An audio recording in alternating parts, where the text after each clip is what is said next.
Welcome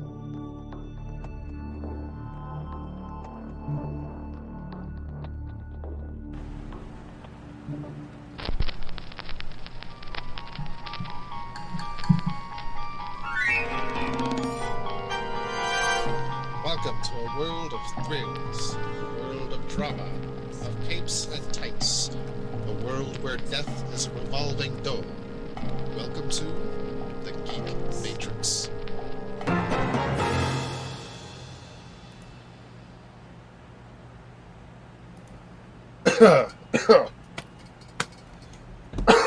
Sorry, welcome. Welcome to the Geek Matrix, DC Comics Review Show, episode number excuse me, what was it, not six, god damn it, Rob. Not six. 211. 211. Rob has been living 4 years in the future for a while now. I don't know why. He's secretly Booster Gold and he won't tell anybody, which explains why he loves Ted Kord so much. Yeah, that would do it. But yeah, so Josh and I are both sick. Yeah. Brandon's still on his European vacation. I'm just a little bit sick. They put holes in me everywhere. Jesus. Oh my god. I got the metal nipples. Jesus. I am too hairy to just yank them off, so I have to wait until I have a shower. So, speaking of extra nipples, would you classify yourself as Blade Runner or Mallrats?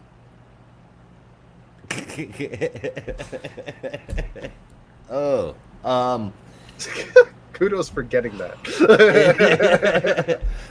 Oh. That's a tough question, because I'm definitely not Blade Runner, but I don't want to say Mallrats. I mean, to be fair, that was just a pepperoni. To be fair. I think it was... Oh, fuck, I don't remember their names now, the characters in that movie. Me either. Yeah. I remember your name. Yeah, I'm Rob. And I'm Josh. Hello. And we are... Sick Geek as fuck. Matrix. And sick as fuck.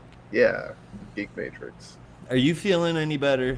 I'm feeling better. I'm not a little delirious anymore. I don't have fever and chills on and off throughout the day.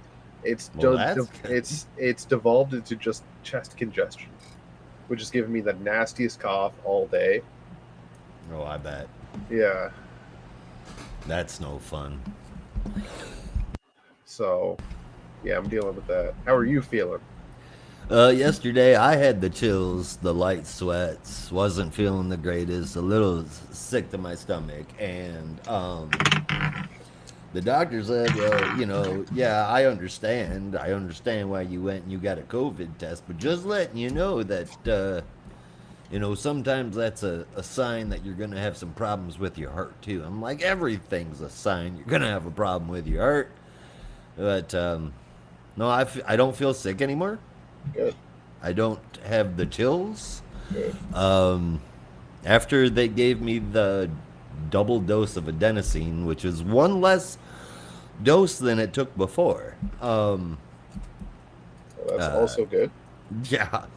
But I also called the ambulance and didn't sit around for an hour and see if it was going to get better this time. I just went. Yeah. Last time I waited an hour and then I called Holly and said, come get me. I was smarter this time. Yeah. But they hit me with the adenosine twice and monitored me for a little bit. All of my levels went back to normal after they stopped the heart and started it back up. So all is well now. I'm a little sore from the experience. Feels like you're getting kicked in the chest by a horse, but it feels a lot better than not waking up. Let me tell you that. Yeah, I can imagine. Supraventricular tachycardia. Jeez. It's like the bottom part of your heart decided to start playing drums in the middle of an acid trip. That's... It's really fucked up. At least you go out with style. Hey!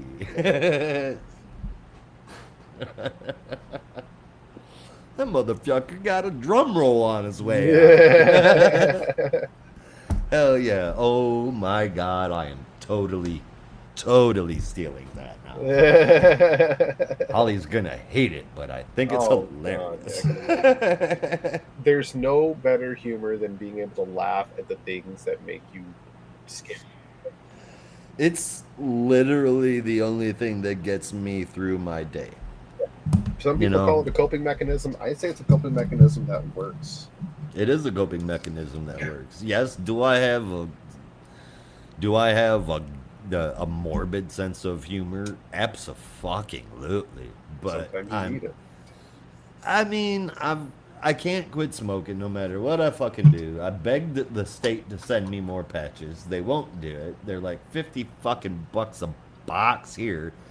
So I'm not getting any help to quit those. And I can't remember why I started saying that. Oh, health problems. My heart's all fucked up. I forget shit. I fall down. I get lost in my own house. So, yeah. God damn it. I'm not going to get depressed. Fuck that. I'm going to make jokes like I am having a drum roll on my way out. Yeah. Thank you, Detroit. It's the only way to do it. Murray has left the building.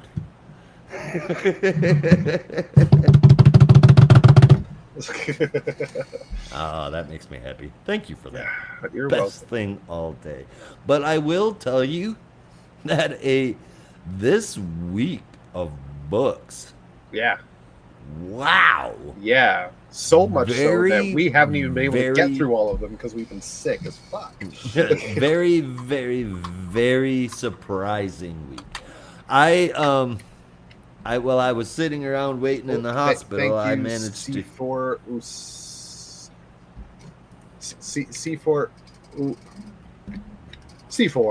on. Thanks, viewer. Owned for following us. Let me open that up because I always forget to pay attention to the chat.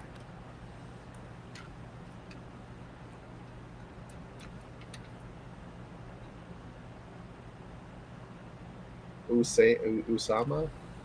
I don't know. I'm just going to call you C4. That works. But in any case, thanks for watching. Yes. I'm Rob. This is Josh. No, that's Rob. I'm Josh. What the fuck is wrong with you? Episode 212. Rob, what books are we covering today? 212. Is it 212? So I said 211 at the start, and you said, yeah. Well, I think I was just happy you got the two-part right. Yeah. It is episode 212. 212. Okay. Excuse me. So yeah, my chest is congested, so bear with me. My nose a little stuffed, so I might sound nasally.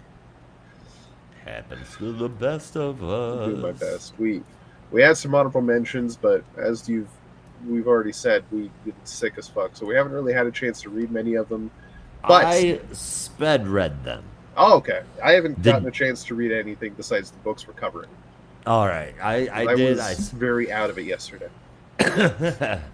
Indeed. I did speed read through them.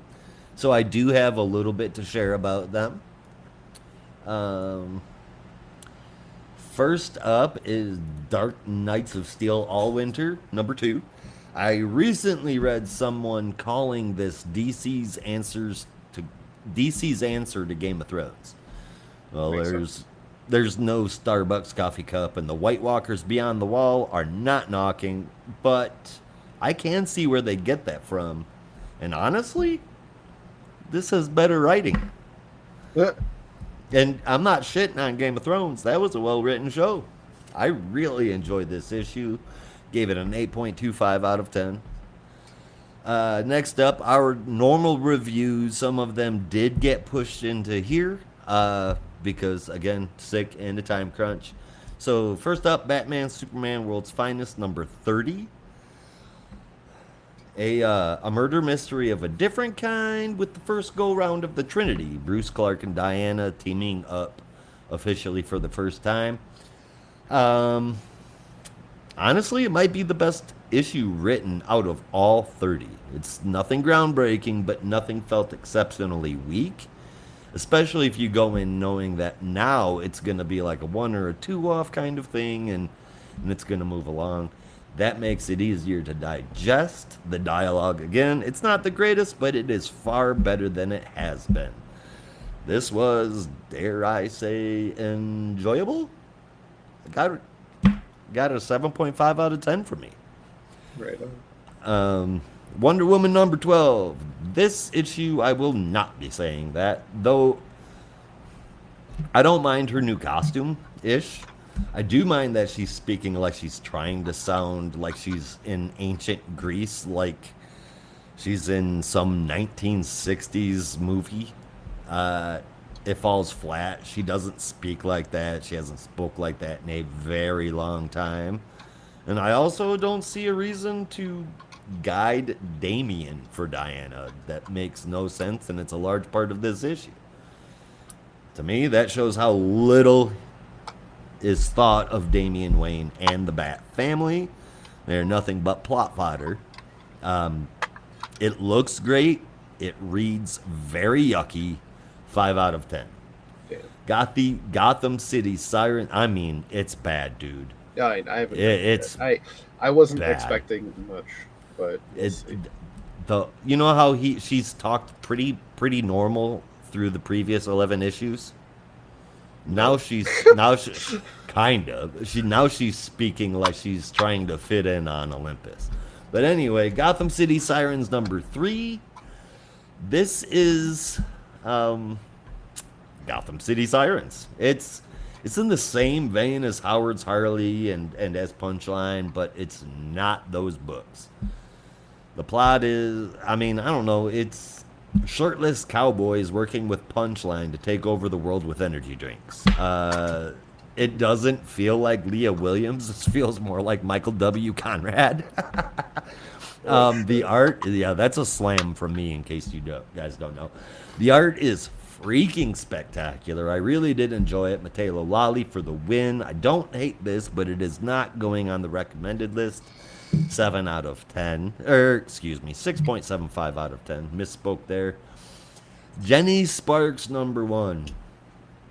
Jeff spoked. Like all over. His art style is a little, I'm not sure how to describe it. It's like regular modern comics, just it's got this little difference to it, and I can't put my finger on what it is, but it does make me appreciate it for that slight difference. And as far as the story goes, Jenny Sparks number 1 is the absolute best thing that Tom King has ever written in his entire career. Really? Hands down.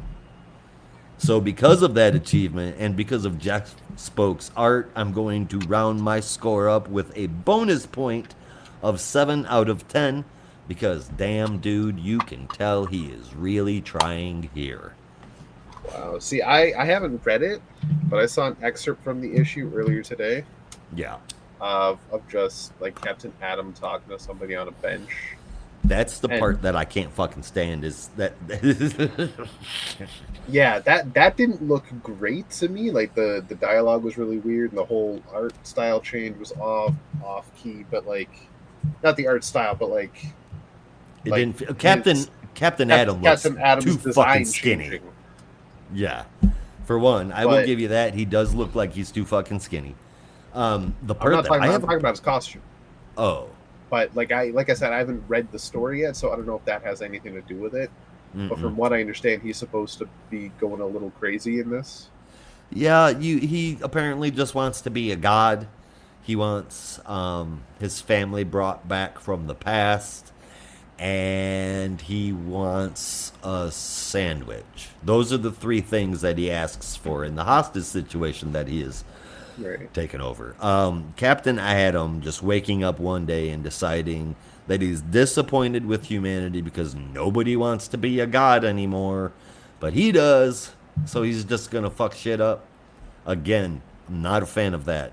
Yeah, I that's kind of dumb. think Captain Atom is an exceptional hero, and there could be a lot done with him. Matter of fact, within the last few weeks, I've actually said that I believe that with the right writer, Captain Atom could be Superman's analog in the Justice League.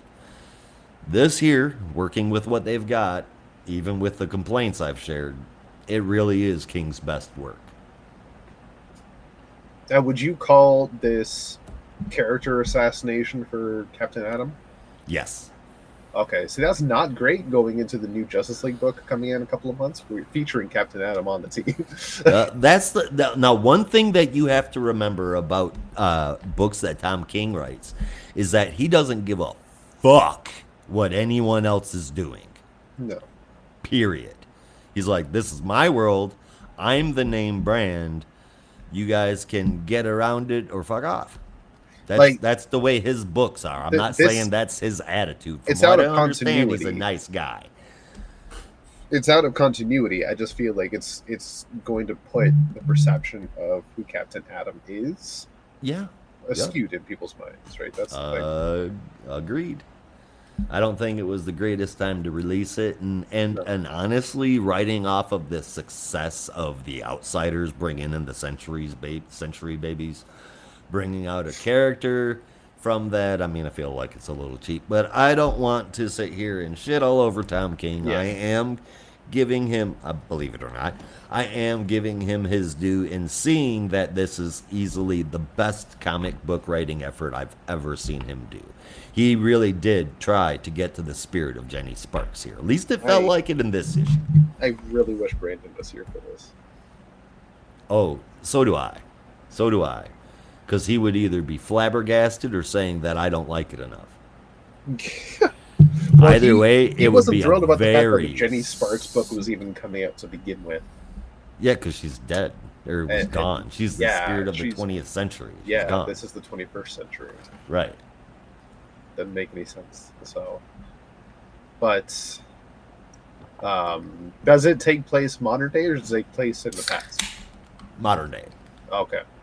So I was reading a theory online as well that said with this change of pace from Captain Atom, it could be like a shadow tease of this is how he would become Monarch before they decided to retcon it to Hank. Hey.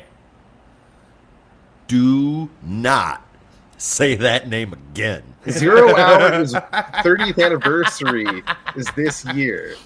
I know, and I'm not going to lie. I'm going to read the shit out of it. Oh, me too.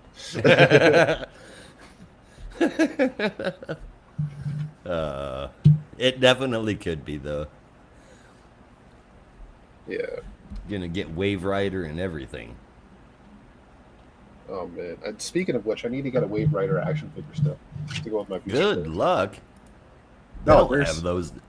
There's McFarlane. Shut up. For real? Yeah, it was like months ago. McFarlane. No, I completely missed that then. I don't remember what wave it came out in, but it's been out for a while. I need to get one. I've just been putting it off. Like, my local GameStop has tons. I've just been putting it off. I need to get one to go with my Booster Gold.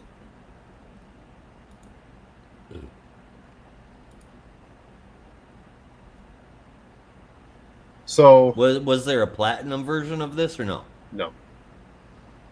Okay. The accessory, the extra flames look cool as shit. Yeah, they're honestly just recolors of the Flame Fist that come with the Green Lanterns. Are they? Yeah. I mean, they're cool. They're cool, but that body sculpt looks similar too.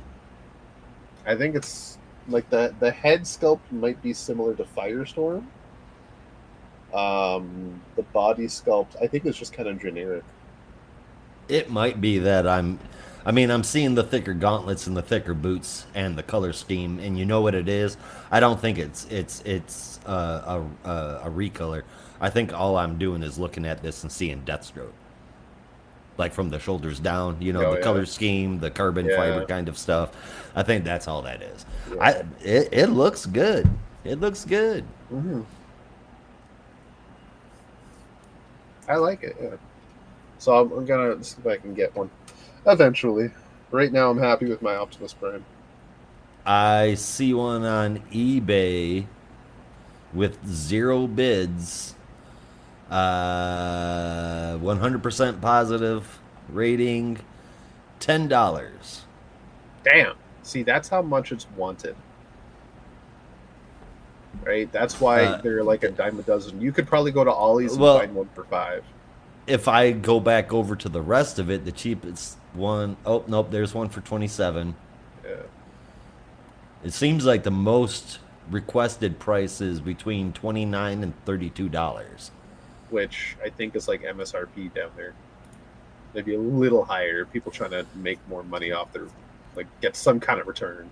Yeah, a few bucks off of it. That's the guys that buy the 6-pack to resell, and those guys are jerks. Yeah. Just want to put that out there. Personal opinion on the collecting front. But it's not just a personal opinion. It's a general opinion with collectors that scalpers are assholes. Yep. I forgot to change the damn covers again, so let me run through real quick and show those to you. Batman, Superman, World's Finest, number 30. Wonder Woman, number 12. Agreed. Yeah. Gotham City Sirens, number 3. Yeah, nice. And Jenny Sparks, number 1. Which is a pretty cool cover, I'm not going to lie. Oh, yeah. I'm pretty impressed with all of the covers so far. Yeah. So also out this week is a book we've all been long waiting for. Shit. Let me just pull up the whole fucking title here. It is... Give me a second, because I can't remember the subtitle. Wolverine Revenge. From Jonathan Hickman and Greg Capullo. That came out today? Yeah. Well, yesterday. Yeah. Yes. This week. Yeah. 5-issue limited series, but you know how much around here we love Hickman and Capullo. And the fact that they're together. Yeah, dude. That's awesome. Let's see if I can find the full credits, because there's a couple other names here we like. FCL Placencia is on colors. I don't know if you know Tim Townsend on inks. Usually really good with Capullo. The name doesn't sound familiar. I am adding that to my League of Comic Geeks pull list. Yep. So I can send it on over. God damn, does it look good. And he's drawing like animated series Wolverine costume. Sick. With the thick shoulder pads, no sleeves. I'm looking at it right now. The blue trunks. Mm-hmm. It looks so fucking good. No, and there's a fucking red band version too. There's a red band version? Damn. Yep. Oh, guess which one I'm getting. Oh, hell yeah.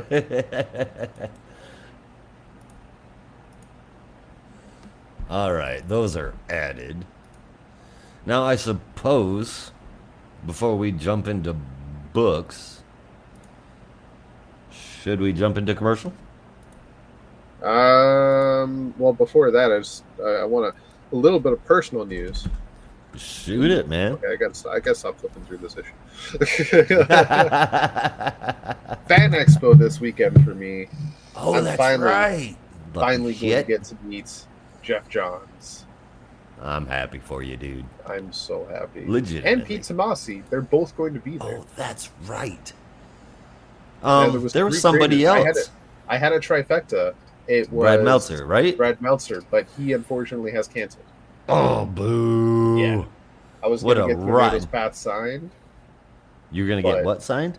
No, I was debating if I wanted to get Tornado's Path signed or the Lightning Saga.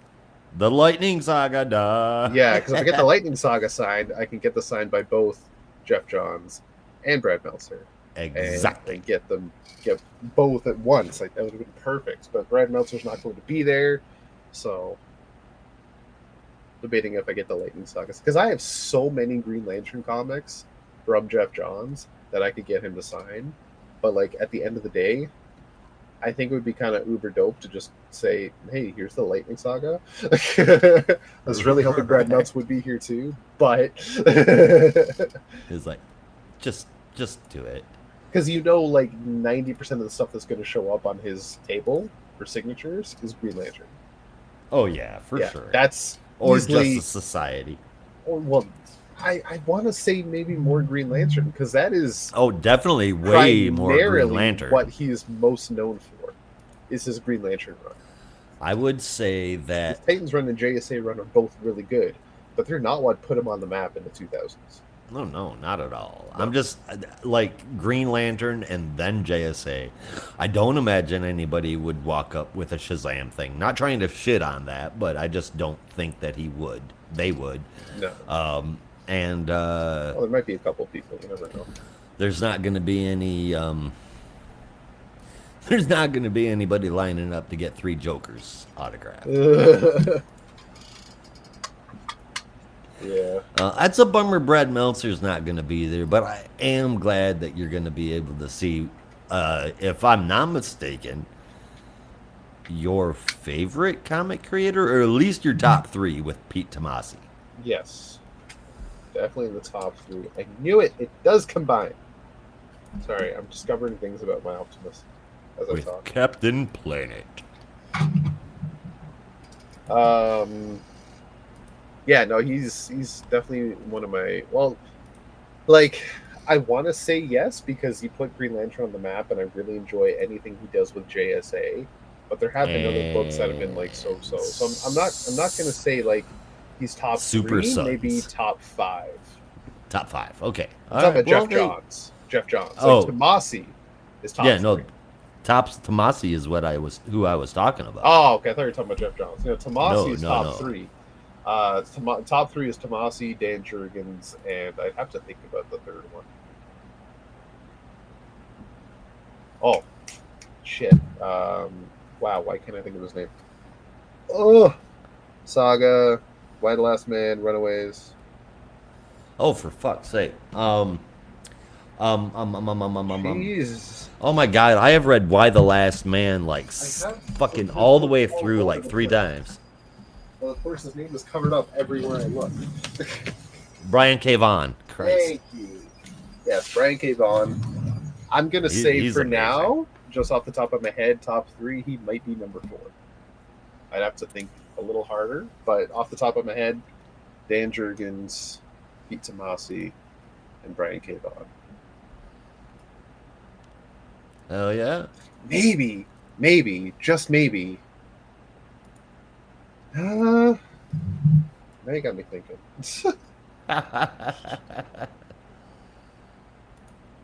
What are you gonna do? Just maybe. Man, there is a whole slew of new Marvel books coming out. Just maybe Dwayne McDuffie. What the? Dwayne McDuffie? Yeah. Not a bad choice. Most people might not realize it, but if you grew up in the 90s, Dwayne McDuffie was a big part of your childhood. Absolutely, and you know how I know Justice that? League, Static Shock, Milestone Comics. The dude's name just resonates like super familiarity, but the only thing I can associate him with, for whatever reason, is Milestone. And damn, he's just good, man. He is. He was very, very good. Yeah. Right. So you were saying about Marvel. Oh, just that there's like a ridiculous amount of new books that are coming out this week. Yeah. That's like that most weeks. Venom War Carnage #1, Daredevil Woman Without Fear #2. Predator versus Black Panther #1. What is going on with Venom War? You got Venomous #1, Revenge I haven't #1. looked too far into that, but it's fucked if I know. There's some new war with symbiotes. I don't know. It's like, give him a break, man. Didn't they just get done with Cole? No. King No. No. Whatever. Yeah. King No. Cole. Oh yeah, Cole is DC. My bad. Yeah. Like the cool thing though, spoiler alert for people that are interested and haven't read it yet, the very first issue had Peter rebonding with the Venom symbiote. Oh wow. Yeah. No shit. Yeah. Well, that's different. And it was I forgot I posted the other day, as I said, why is this so erotic? Because I didn't realize that was out erotic. of a. Yeah, that was spider-erotic. Yeah, it was quite erotic. I didn't realize that was a new page. I just thought maybe it was from someplace else. That had come out like a couple weeks prior to me posting it. Wow. Yeah. So that's happened. But yeah, no, that's Marvel generally. Well, I just thought there was a whole bunch of new series coming out. I was sitting here looking at the release lists because you told me about Wolverine Revenge, and I'm like, damn, there is a buttload of stuff going on, but apparently not. Do they just like to throw like shit at the wall? 30? Yeah. Just shit at the wall. Okay. Like we're gonna put out as much as possible and hope somebody buys as much as they can.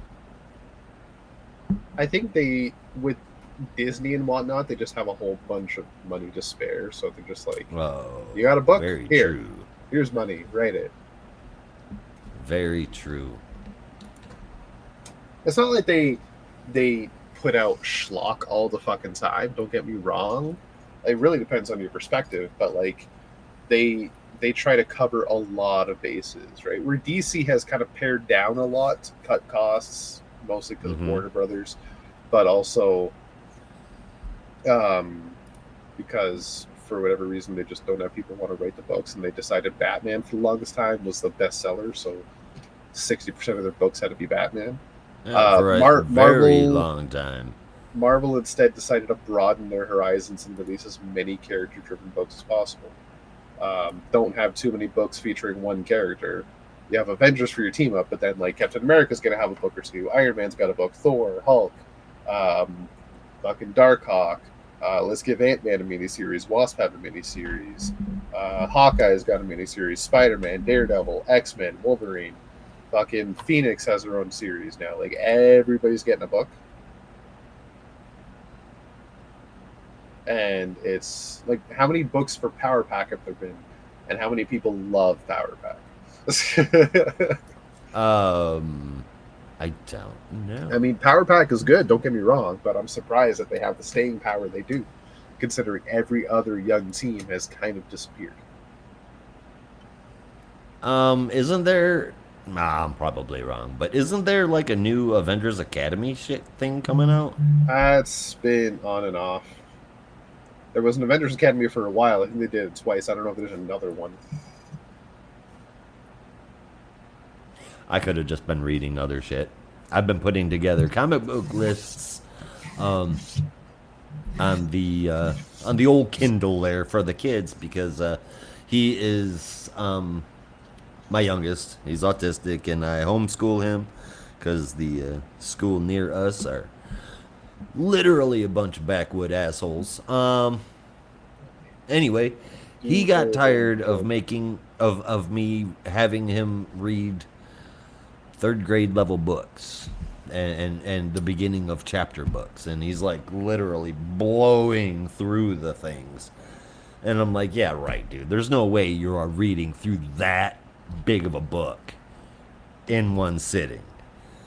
And then he gave me the summary of everything that happened. Yeah, I had read the book. I know he's not lying, so I'm hooking him up with a buttload of age-appropriate comic books, and they absolutely love Spider-Man. Right. So I have been digging through and trying. I want to get them Spider-Ham and Spider-Punk and Spider-Boy comics. Oh, you should dig up some of the old mini Marvels. That when I was a kid, that was my jam. I loved mini Marvels. Mini Marvels. Yeah. Okay. I had a giant size mini Marvels that came with me everywhere. Mini Marvels comic.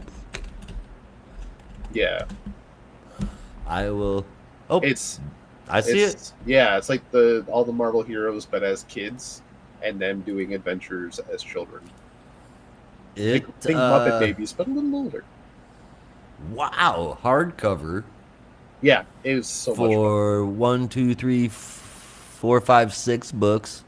Nick Fury, Hulk, Captain, Spider-Man, Millie the Model, whoever that is, and the Mighty Thor. It's $18. Damn. That's what I'm saying. Still no idea who Millie the Marvel is, or Millie the Model, but it don't matter. Anyway, I am definitely getting that for him. I'm trying to remember the name of the artist and writer, writer artist. Does it say there? I know it if I've heard it. Down. It's Scott something. Mark Evanier. Oh no, hold on. He wrote the 7th book. Okay. Which was not a part of it originally. Publisher, language. Okay, the only author I see there is him listed, but again, it's Amazon. It's Chris Giarrusso. Okay. Yeah, so Mark Sumerak, Chris Giarrusso was the one that created the whole thing. Uh-huh. So I guess I had other writers later on, but that art style that you see on the cover is all of Chris Giarrusso. Gotcha. It does say Evanier wrote the 7th book. It doesn't say he wrote all of them. It just doesn't list anybody else because, you know, Amazon's really good about details. Yeah. But, I just closed it again. Why did I do that? Add to list. There we go.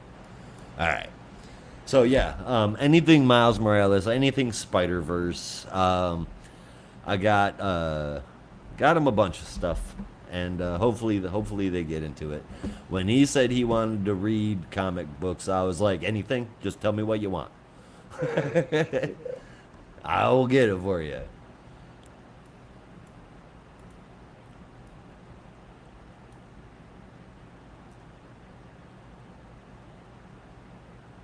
Yeah, this is okay. I'm gonna send you. This is exactly the issue I had, because I remember some of these stories. All right, and for those of you who are curious, Winnie the Pooh Demon Hunter #3 will be coming out next week. As Winnie the Pooh versus Bambi #4 came out last month and ended the miniseries. Yes. Completely stupid. But Winnie the Pooh is in public domain. Yeah. Cool. Yeah, you know, I think he is gonna like that. That's cool. Thank you very much. Oh, happy to help. He's really enjoying Primer, so that works out for me. Yeah, this just to reiterate, Mini Marvels, for anybody that hasn't heard of it or is curious, it's basically like newspaper comic strips if they were Marvel Comics heroes, but as children. Is the best way to describe it. Sounds great for a freaking 8-year-old to get into comics with. That's how I did it. Like, all aboard, here we go. First it'll be Mini Marvels, then it'll be Daredevil. If I'm able to get them out, then it'll be sex criminals. You never know. Not before 16, God damn it. Yeah. Yeah, he's already digging Primer. He already likes Wayne Family Adventures. Yeah. And I got him the entire miniseries of Batmite. Oh, nice. He gobbled it up super fast. So far, that's his favorite. I didn't have the heart to tell him that shit gets on my nerves. Just watching him enjoy reading made it all worth it for sure. I mean, that's good. All right, so with that, yeah, I guess we should take a quick commercial break. All right, fine. No, that's actually a great idea. So let's go ahead and take a commercial break, and then we will come back real quick in like 2 seconds to cover some comic books for you. Commercial break for our Spotify listeners. And we're done. Look at that. Welcome back, everybody. 1 second. No. Oh, okay. We're back. We're back. Ugh. God, I hope I'm better for fucking Saturday, man.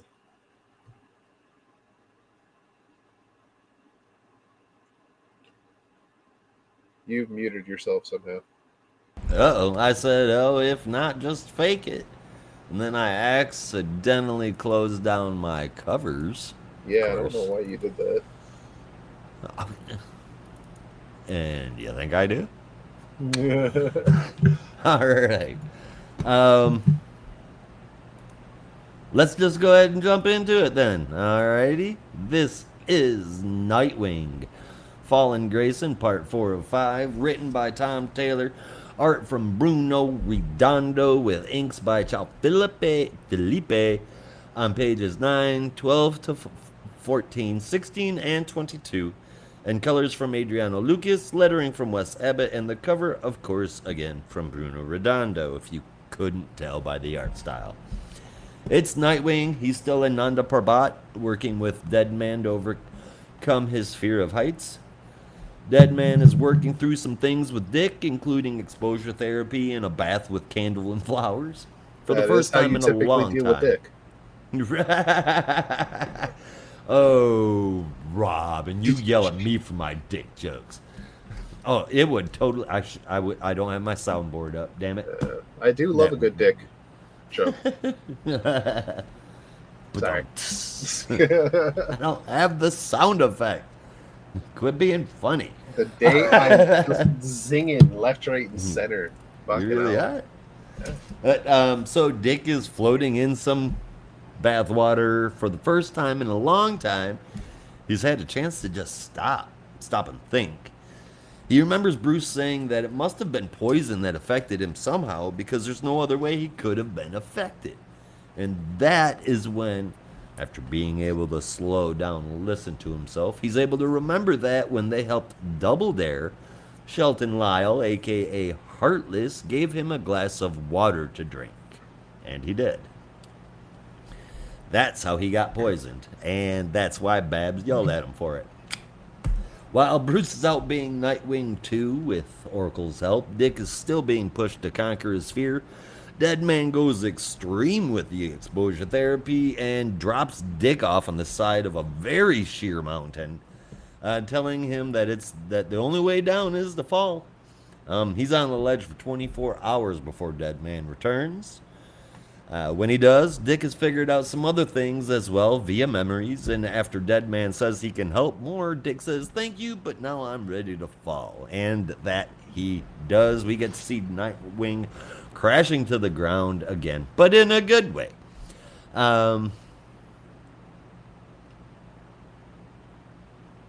So Dick returns home to Babs and Bruce, and they catch up with what's going on. Bruce tracked down the poison to Lyle's company and knows that all of his employees work for him because their kids have been kidnapped by Heartless. Bruce is going to start looking into all of the properties owned by Heartless, while Dick is going to go see his sister, the mayor, about all that is going on. He gets there, and Heartless's henchmen and Tony Zuko, god dang it, are there beating the hell out of everybody with a gun out, killing others. Nightwing goes in, and the bad guys run.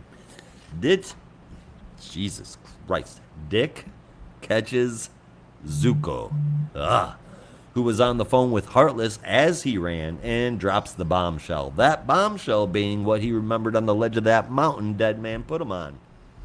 See, Nightwing's got camera footage of Zuko from when Dick's parents were murdered. But that's not the bombshell.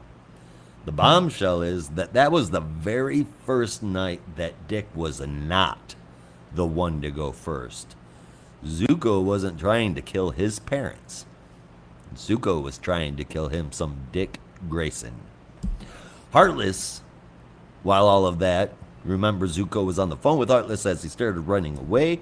Heartless is still on the line, and the weird part is he's listening, and he seems a little confused / perhaps upset about this little nugget of information from Tony Zuko. Or about Tony Zuko, I should say. So, I couldn't tell you what the hell's coming next, not even close. But what I can tell you is that I am damn excited to find out what the hell it is. The art is always amazing here. I know we always say that about Redondo, but it really truly is. The colors and the shadow and the light, and in this issue, the inks, Redondo, Lucas, excuse me, and Felipe really shine here. And it all looks amazing, and the damn story is somehow even better. There were a couple of panels that I wasn't fully impressed with, like when Dick dodged a punch from Zuko towards the end of the book. But overall, hell, I have to give this a 9 out of 10. Hell yeah. There's no other choice. So I will say for the remainder of the show, keep in mind, as I've said a couple times now, I'm sick as a dog, and I've been in and out of fevers all week. So while I did read the required reading, my reviews are going to be a little iffy. So hey, shit happens. This issue, though, from what I can remember anyway, it was great interactions with Dick and Boston. A lot of fun there. I love that kind of relationship between them, because it's not a relationship you ever really think about off the top of your head, but when you see it, you're like, that makes perfect fucking sense, right? And I love seeing those two together. What? I forgot to start sharing my damn screen again. Whoopsie. Oh, with the cover, yeah. There we go. There was Nightwing. Fallen Grace in part 4 or 5. Yeah, that also great fucking cover. Knowing now that Bruce is filling in as Nightwing. Right? It's Nightwing with bad ears. Come on now. But and a lot thicker than he used to be. But, oh yeah. Yeah, somehow that spandex ain't fucking tearing yet. Nope. Which would have been fucking great. There's been fan art. Somebody showed me. I just need, like, next issue, if Dick puts on that suit again, to just be like, this doesn't fit anymore. Bruce, you owe me a new suit. Just falls right off. Be fucking great. But, so that relationship that him and Boston have, you just see it and you're like, this makes perfect sense. I love it. Oh yeah, it does. It's not a part of their history that even really needs to be talked about a lot or shown completely. But if it does get shown, that's great.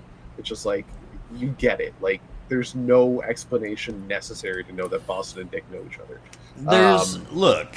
Boil it down to brass tacks, the very, very, very basics of their personality. They're going to help out friends in any way they can, as hard as they can, just because they're a friend. That's Boston and Dick.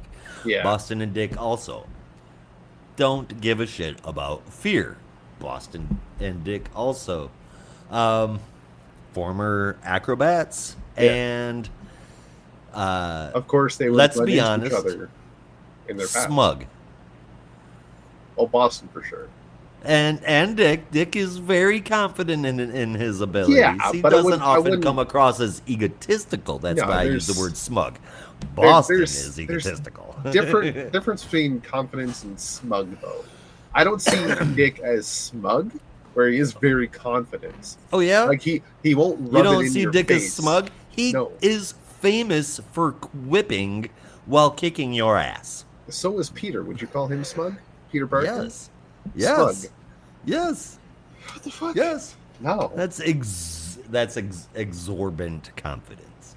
Again, not massive ego like Boston or like Batman. Yeah.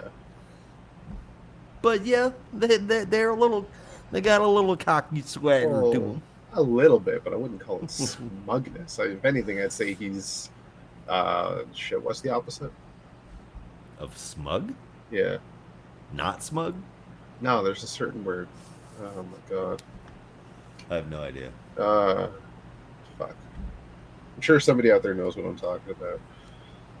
But whatever. That's besides the point. My point was mostly that they would know each other from their past. Yes. That Dick and Bus would know each other from Dick's childhood. That they ran into each other in Haley's Circus, and I love that. And that Boston is more than willing and able to help Dick the same way he did as a kid and help him overcome this fear.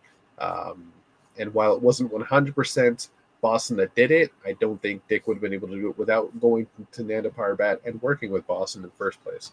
So it doesn't come across that way, does it? No. It's like he needed him. Exactly. He needed that extra help, that extra push to just come to terms with what he needed to come to terms with. But jumping forward to the end now, that kind of twist reveal / retcon that Dick was the one that was always supposed to be shot. Yeah. Didn't see that coming. No. I'm curious how that's going to play out. That's what I'm saying. That is the thing where I'm apprehensive to call a retcon unless there was a story out there somewhere that specifically detailed that John and Mary were to be assassinated. But yeah, I personally don't know if there was. Right? There's all kinds of different tellings of the origin. Yeah. But so it could be it could honestly just be considered a retcon right now. But I don't think it's that bad. We'll see. I think there's a difference between flat out change. Like, I would say that a retcon would be closer to Dick was never an acrobat until his parents died. And then he was inspired to do it in tribute of them. I think this is more along the lines of just adding details we didn't know before.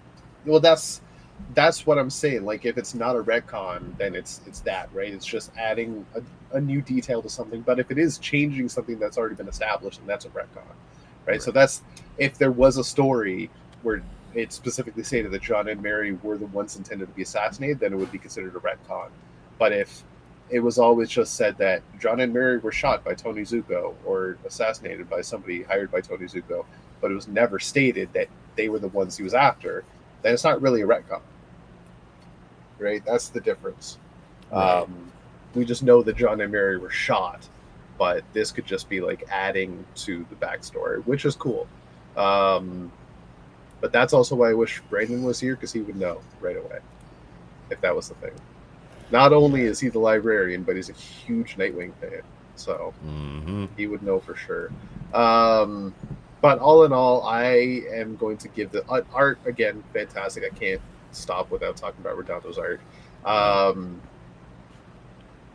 I've been saying it this whole time. If anything, like, I'm sad that next issue is the last issue for this team. I'm more sad that Redondo was going to be leaving the book.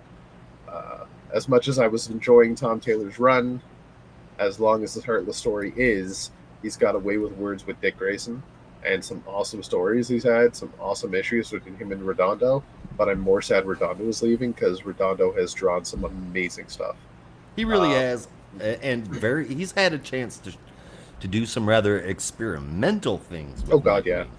Yeah. And I think Nightwing is kind of the only book he would have been able to do those things with successfully and have it come across as it was intended and received as well as it was. Yeah. Like the issue where we had everything was one.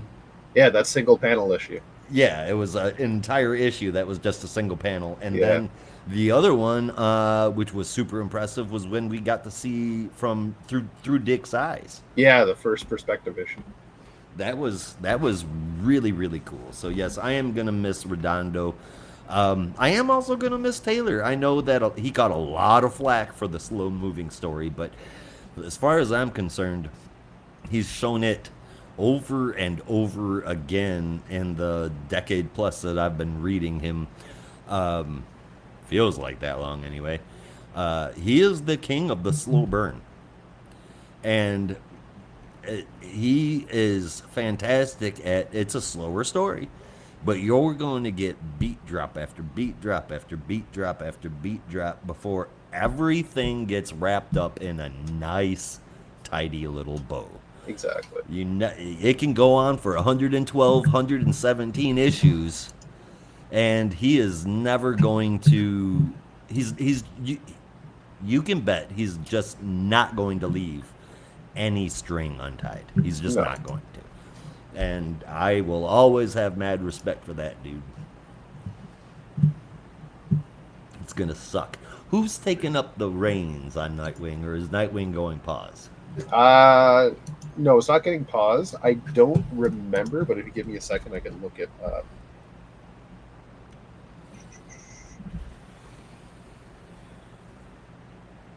Let's see. League of Comic Geeks has it listed as... Oh, right. Dan Waters and Dexter Soy. Oh, that's right. Oh, my God. It's going to look great and be weird as hell. Yeah. I'm cool with it. I can't believe I forgot about that, but I'm going to blame it on my sickness. Because he had Dan Waters at the backup story featuring Nightwing in the last issue of Detective Comics. Yep. Which was like his preview to his own series, his run on Nightwing. And it looks really fucking good. Like, that backup with Dick was actually really cool. So I'm looking forward to that. I don't know if that's what it was. The one with Azrael and Cass. Okay, no, then it wasn't that one. I thought he wrote The Gray Sun. Matter of fact, I'm almost positive he wrote that back up too, and I was worried that that's the one you were telling me about. No. Like it was going to be some alternate. All right, that's good. Oh, yeah, I know which one you mean. He could have wrote that one too, but no, this one was like a precursor to his solo run. His run on the actual Nightwing book, and it had to do with the story in Detective at the time, whereas Dick and Azrael and Cass getting together to help fight the forces of that family. I remember. Yeah. Now. Bonk is what it was called, because he bonked Azrael on the head twice. That was funny. Which was funny. Score, though, I will give it a 8.75 out of 10. Ooh, nice. 9. Fuck it, 9. Well, even nicer. Changed my mind. I'm not going to be so serious. Why so serious? Would be a great transition if we were moving into Batman, but we are not moving into Batman. Moving into something a little more red and blue. Yes, we are, and that is Superman number 17. Tie into absolute. Tricked ya. He's not red and blue. He's black and silver. You say that, but the first page, he's in red and blue. So go fuck yourself. Whose egg is on whose face now? Yeah. Josh. Damn it, you got me. Yeah, so this is an Absolute Power tie-in. I believe it's the second tie-in in the Superman run. We open with a flashback to Smallville in the days of Superboy, where Kal is going up against a kid called Kid Warlock. In the early days of Clark being Superboy, he discovers his major weakness to magic. And keep in mind, even though that's a one-page panel, it does come up later. So then we jump back to the present. Clark and Zatanna have entered the Justice League Dark headquarters to make their way to some place to help both of them regain some power. And along the way, Clark not only deals with his inner demons of having to have fought his son back at the Fortress of Solitude, as we saw in Absolute Power number 2, after Waller had taken him over and turned him into a cyborg. But also dealing with having visions of all his past moments with magic, his past run-ins, and remembering all these times that he has fought and failed against magic, or times he has potentially won. But this all coming back to him as flashback memories. As Zatanna reveals that is just a side effect of the dark roads, as it must know that they are coming, looking for them, and it's reaching out. Meanwhile, Lois is still in her own Lex-built supersuit and is flying to Lena Luthor's apartment. I'm assuming it's Lena Luthor and not some other Lena. Yeah. I just say Lena. Which yeah, Lena? Who knows? I'm assuming the daughter, not the sister, not the mother.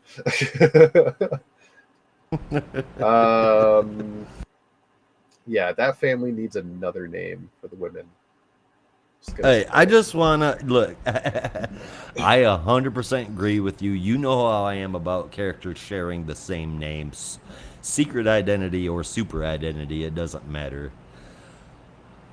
That said, I through a conversation I had yesterday, I remembered that George Foreman, former world famous boxer and grill hawker, he's a grill master as well. He has 7 kids, boys and girls, and they are all named George. You're joking. Nope. Even the girls. Even the girls. Georgia? Nope. Georgette? Nope. Jorge? Nope. Just George. Just George. So that's what happens when you have grease flow directly in your mouth. That's one of my favorite jokes from the boxing episode of Futurama. Which I have actually started watching. Futurama? Yep. The new episodes or from the beginning? From the beginning. I've never seen it. What? Yep. All these times, Brandon and I have raved about Futurama, and you never thought to mention that you've never watched it. Nope. And yet you rag on the both of us when we haven't seen certain things. I don't know what you're talking about. I mean, this is, and I'm not spitballing here. I'm not beating around the bush. This is, and I'm not even going to say arguably. If somebody wants to argue, they're just going to tell you you're fucking wrong. The best adult animated series ever made. Oh, I mean, I haven't seen enough of to go off of that, but I mean, I love a lot of adult animation. So I'll have to watch a lot more in order before I can form that opinion. It takes a while to get into it, but like, it's got obviously some comedy. It's got subtle jokes. It's got science jokes. It's got math jokes. It's got jokes that if you blink, you'll miss it. It's jokes if you get it, you get it. And it also has emotional moments. It's got this romance. It's got its action. It's got its suspense. And it even has a couple of moments in some episodes that will make you cry your fucking eyes out. And because this is your first time watching it, I ain't even going to fucking tell you, because you're just going to have to find them out for yourself. That's fair enough. There's one at Holly least in the first 2 seasons. I don't remember which one specifically. I think it's the first, but it's somewhere in the first 2 seasons. You will fucking cry. Okay. Yeah. Well, I'll let you know how that works out. All right. And if you don't, Holly will. Holly has seen it. One in the 4th season that will make you cry, and you got to tell me when you get there. All right, will do. Holly has seen it, and she finally has decided that we're going to watch that. It's one of our go to bed shows now. Yeah. You got to watch at least one episode before I turn on Expedition X. Wow, that's my bedtime show. Fair enough. How far into it are you now? Futurama? Yeah. We just started it. I want to say 7 or 8 issues. Episodes, whatever. Yeah. Fair enough. I will say this, like, Ange and I started it a couple of years ago as well, because she never seen it, and I never saw most of the newer episodes when I went to Comedy Central. So we started from the beginning, and when we got to the episode in season 4, that will make you cry. I told her that from the beginning. Just warning you now, by the end of this episode, you will be bawling your eyes out. She's like, okay. Right? And then we get to, it's literally, I will tell you right now, it literally in the last minute of the episode tugs at your heart so fucking much. And I can tell you what happens, I can warn you about it, it doesn't matter. You will still cry. I am okay, the only thing that I really need to know is, am I gonna catch shit if I don't cry? Maybe. Okay, just want to know. I mean, you know that comic books have brought me to tears. Yes. Very, very, very rarely. Yeah. The big two being Damien's death, and the 2 issues after that. 3 issues after that. Watching Batman lose his fucking mind after losing his kid. I gotta get Tomasi to sign Batman and Robin number 18. That is one of my all-time favorite issues. But good call. And then the second one was Tap Tap Tap. Yes, I knew. And yeah, I remember. I sat there and flipped through that book, and I had tears rolling down my eyes while I was flipping through it. That was a hard issue, hard story. That was a hard story. Yeah. Okay, so I'll ask you this: how do you feel about dogs? So I know how you feel about cats. Cats fucking suck. But dogs are great as long as the person is taking care of them and they are a responsible pet owner and bathe them and feed them and keep them up on their meds. Dogs are awesome. Okay. So yeah, you will fucking bawl. Okay. But I warned Ange going into the episode, this is gonna make you cry by the end of the episode, so you're already crying. I haven't even fucking told you. Oh, think. Whenever I think about Tap Tap Tap. Those Batman issues, it fucking gets me. Yeah. It's like as a dad to many kids and someone who has raised many, many more. 11 altogether. Yeah. The thought of losing a kid is the most devastating thing. And I feel like I've never seen real emotion captured in a comic book like that before. Yeah. Never. It was amazing. That isn't... I somehow got us way the fuck off course. Yeah. My bad. The point I'm trying to make is we get to the last minute and we get to the end of the episode and the credits start, and I look at my wife and she's just straight up ugly crying like I've never seen before. Like that, you will fall to pieces. All right. People that watch that show know what I'm talking about. Everybody knows that episode. It gets brought up in Reddit threads every so often. Right? And people just know. Fair enough. Yeah. It is maybe the most famous episode of the entire series. But that's besides the point. Lena, her apartment. Yes, Lena and her apartment. Lois, Jimmy, Shaban, Lena, and Luthor, Lex, are all there. And what the fuck were they? Yeah, sorry. This is where I spaced out on this issue. Again, I was having a fever. Like, what the fuck were they talking about? I think they were just talking about stuff going on with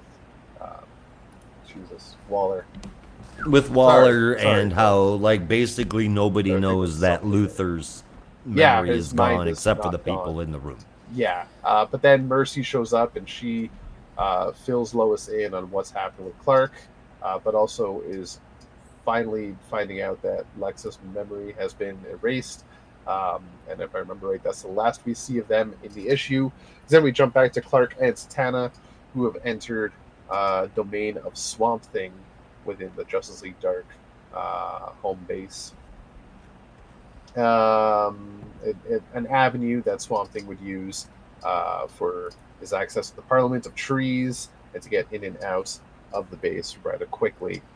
But as they stumble upon them, they discover that Waller's goons are in there, burning it to the ground. Clark does what he can to kind of fight them, but Zatanna convinces him there's too many. They have no abilities. They need to run and get to where they need to get before it's too late. And as they find the one tree left unburned, but is currently afire, ablaze rather, is the one they need. And as Zatanna reaches her arm into a hole in the tree, she pulls out a book titled The Oblivion Bar, written by the Queen of Fables, which is a book that Zatanna asked the Queen to write for a specific reason as a backdoor entrance into the Oblivion Bar if ever there was a need. So she begins to read the book, and her and Clark get pulled inside as the book then gets burnt to a crisp. But the magic was able to work, and they arrive at the Oblivion Bar, where they meet all sorts of magic users, where Clark then does his Boy Scout routine and starts yelling at everybody, saying, like, you're all cowards. I don't care. I don't know the ways of magic or your world, but there's a war going on. I don't care that you had your ability still. We need your help. But then he is approached by none other than Kid Warlock, who is now all grown up and still goes by Kid because branding is important. I did like that part. Yeah, that was good. So they get into a little skirmish, but Clark is able to, without any use of his powers, just using his own hand-to-hand combat as taught to him by Batman, is able to put him down, and then turns to the rest of the bar and says that the next words I hear better be, "I can help." Well, and then someone across the bar, up the stairs, goes, "I can help." And then as Zatanna and Clark approach, they see, as they are looking for the map of Mordru, this person has it in their possession. And it can be theirs as long as they can make a deal with none other than Neron, the devil himself. Bum, bum, bum. Bum, bum, bum. Anyway, also there was another stage magician, potential magic user named Adam Aisford, who I forgot to look up. Do you know who he is? I have not. I did not look it up. Usually I would. It might be new. Almost died, so I didn't have time. That's true. That's fair. But no, the name does not ring a bell to me. This is his first appearance. Okay. Yeah. Okay, so Joshua Williamson creation. We'll see if he's important. Because this guy is just a stage magician, but a huge fan of Zatanna, and also warns them that they need to get out of there because the people inside are hoping to not be involved. So, but that's when Clark steps up and starts yelling at people. So this issue, very simple, very down to earth, so to speak, being a book about magic and all. It's hard to really talk about this issue because there's not really too much that happened to progress anything. It was really just part 2 of a question mark part amount of story. But it didn't feel like a lot of plot progression. It was really just an alleyway to get to Neron, where the next major plot point happens. We get some interesting character moments, but that was basically it. It was a very, very, very tame issue, I'd say. It's not much to really talk about. I don't know, like, what can you bring up apart from the amazing art and Neron, right? So I didn't hate it. It's just like I don't know what to talk about. Clark has a history with magic. We all know that.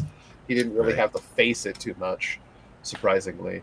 I guess people know and respect the name of Superman as it is, but they also get stopped by Neron. So I'm more curious why the fuck Neron is even in the Oblivion Bar in the first place. Hiding, because he got his ass kicked in hell. By who? Because Blaze took over when he was the king. Raven helped Blaze take over in hell when the Titans went to hell to hack their Wi-Fi. I don't know if you remember that shit or not. Yeah, I But remember that now. Yeah, I that forgot did he happen. did get kicked out. I thought, why is he hiding from Waller? Like, and why would he hide there? It's not like Waller can get to hell, but I'd imagine the afterlife is the one place Amanda Waller can't touch. There's got to be We something. don't know. But yeah, I forgot about that. He got his ass beat straight out of the realm. So okay, that makes sense. Yes, sir. Okay, fair enough. Yeah, Yeah. yeah, that's Yeah. about it. That's about it. The one thing I will say is, like, despite the fact that we saw it during that what the hell was it called, night terrors last year, Yes. when they're in the Justice League Dark, when someone that's not a magic user is not supposed to be in the Justice League Dark domain, it's just a giant maze that they need to traverse. And Zatanna mentions it again here, and then 2 pages later, we see a bunch of Amanda Waller's forces burning things down. How the fuck did they get there? That's the thing. So it makes none of the sense. Yeah, but the art is stellar, and the character moments were cool. So, and I'm curious what's going to happen with Neron. If this turns into a one more day scenario, I'm quitting. Did that once, never doing it again. No, thank you. Yeah, because then we're going to get 20 years of shitty Superman, and I don't want that. We're working on it, though. Yeah. Don't kill me, Glenn. I think if there is a one more day scenario, Glenn might quit comics. I don't know. I don't know how much Glenn knows about One More Day, or if he even read it. I imagine every major comic reader, longtime comic reader, knows about One More Day at this point. Yeah, but like Glenn is pretty DC from what I understand.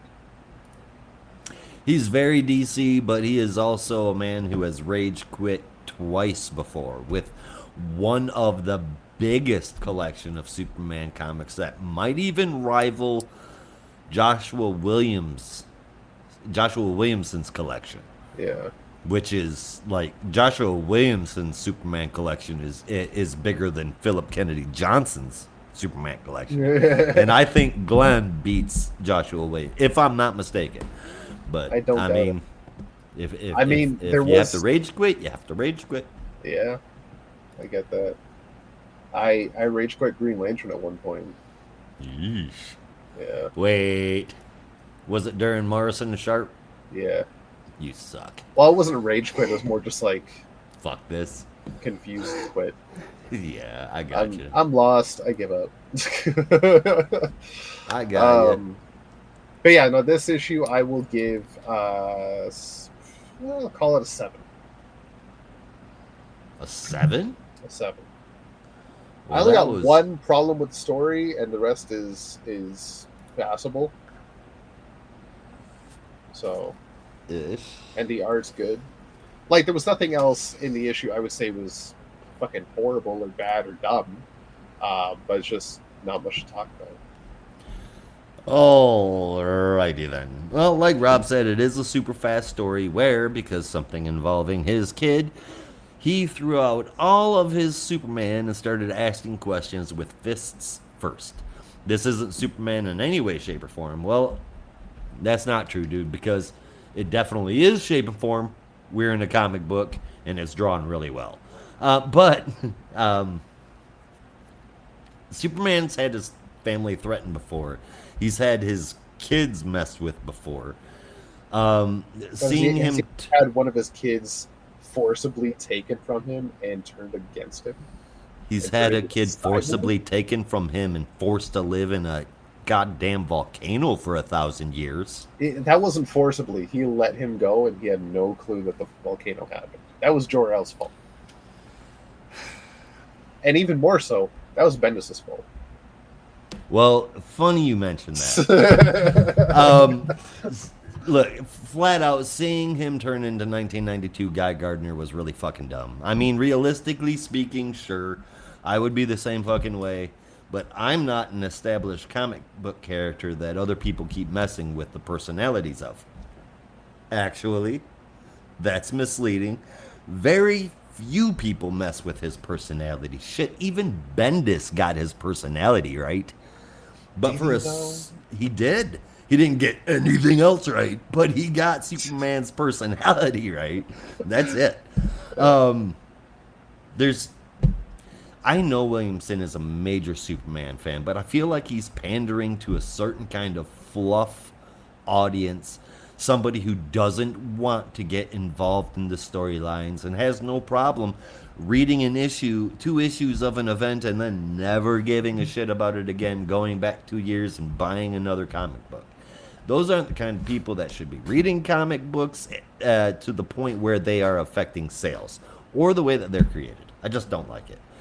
I'm not going to be able to get around that. Jamal Campbell's art, it's always phenomenal.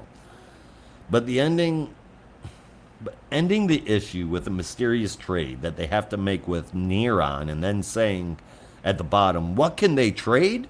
Oh, yeah. And then that's the caption.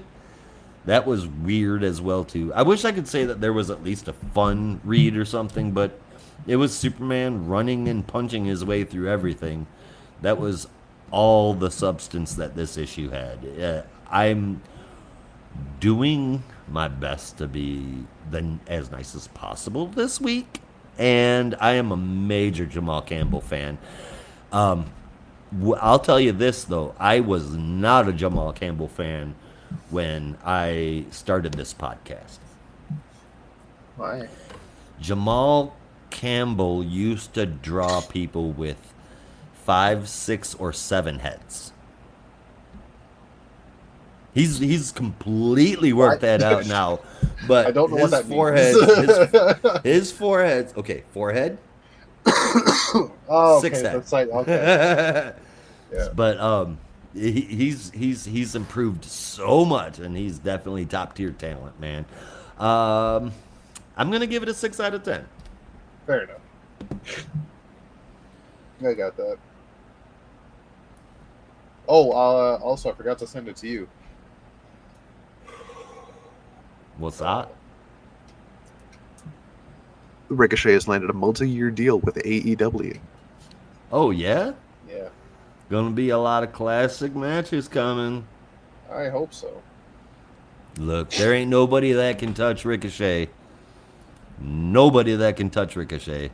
Correction. Let me say it again. Nobody that can touch Ricochet in aerial or quick lightning performances.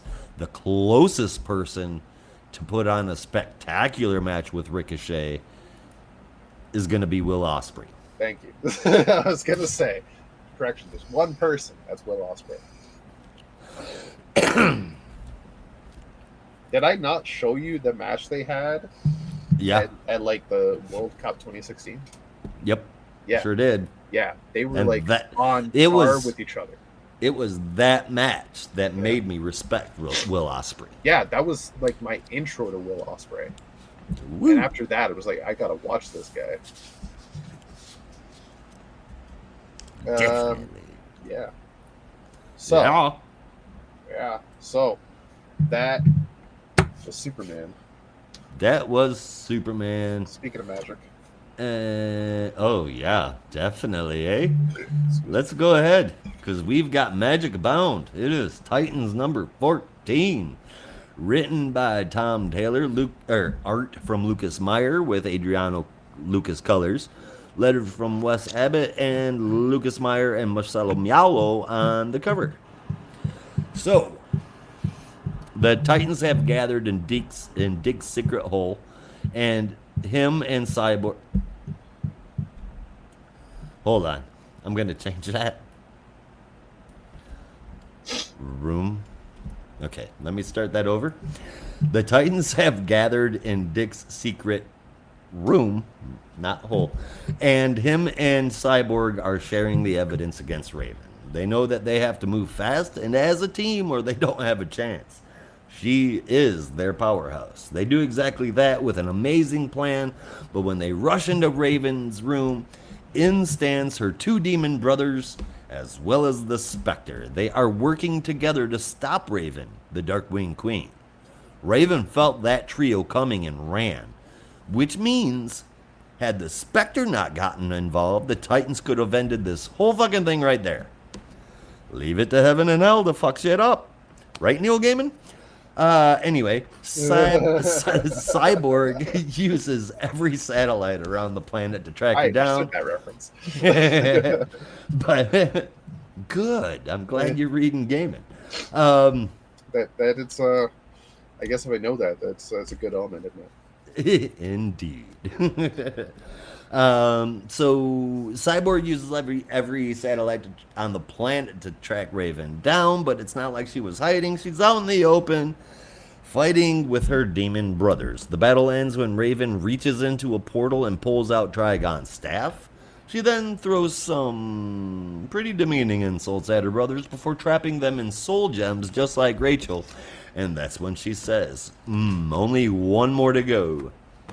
And that's when the Titans show up and seem to be, Beast Boy especially, getting through to Raven. It just the tiniest of cracks through the dialogue. And then guess what happens? The Spectre decides that fucking shit up one time just wasn't enough. He shows up with his flaming sword and cuts Raven in half at the hips. She crashes. I have a question first. Sure. Since when does the Spectre have a flaming sword? Oh, he's had a flaming sword on and off for a while. Oh, okay. Because I think this is the first time, at least in my memory, that I have seen it with it. I mean, it makes sense. Flaming swords and all that. I mean, it's green like Spectre, and then Michelangelo's flaming sword. Yeah. Of vengeance. So Azrael, angels. Yeah, It's a whole big thing. I get it. Just I've never seen him use one.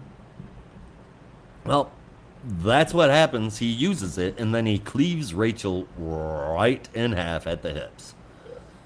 So that was kind of rude. She crashes to the ground. She calls forth Garfield, Beast Boy, and gets a little smarmy as she thinks very little of the Spectre.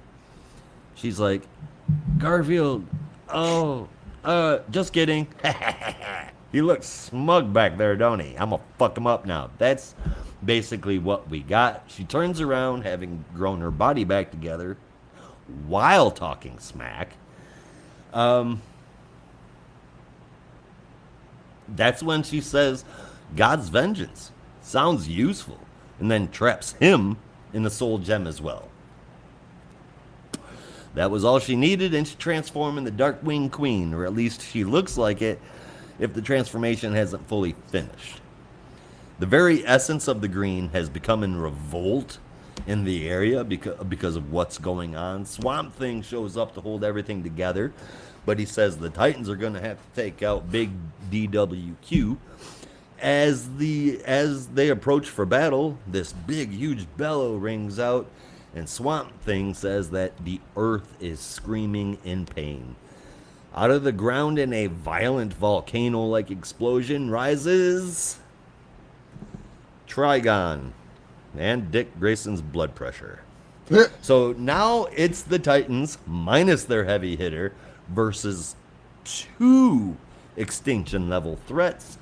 Dick calls in on Channel Omega, the oh guys, oh shit channel, and says that they need every hero on Earth. I don't even know. Yeah. This issue took it to full speed, Raven capturing all of those people, especially the Spectre, bringing Trigon forth, mastering his trident. It's just Swamp Thing and the Titans, and Swamp Thing, well, he's busy saving the planet while the Titans have to save the world. Yeah. It's amazing. The whole damn thing, cover to cover. Art, colors, letters even. Story, I found very, very, very little to be dissatisfied with. And it's so very enjoyable. I'm giving this issue a 9 out of 10. Yeah, like I'm genuinely surprised at how it ended, because I thought for sure they were going to find a way to stop her. I thought it was going to be a whole thing where like she gets so close and the Titans would like come up with some plan, and it gets to the beginning of the issue, and Dick is filling everybody in. Okay, like this is what's happening. Allows persuasion. Everyone's on the same board. Raven's evil. Let's go. And okay, this is gonna be it. They're gonna find a way to save her, free her, and they're gonna stop her. And have you never read a Tom Taylor book?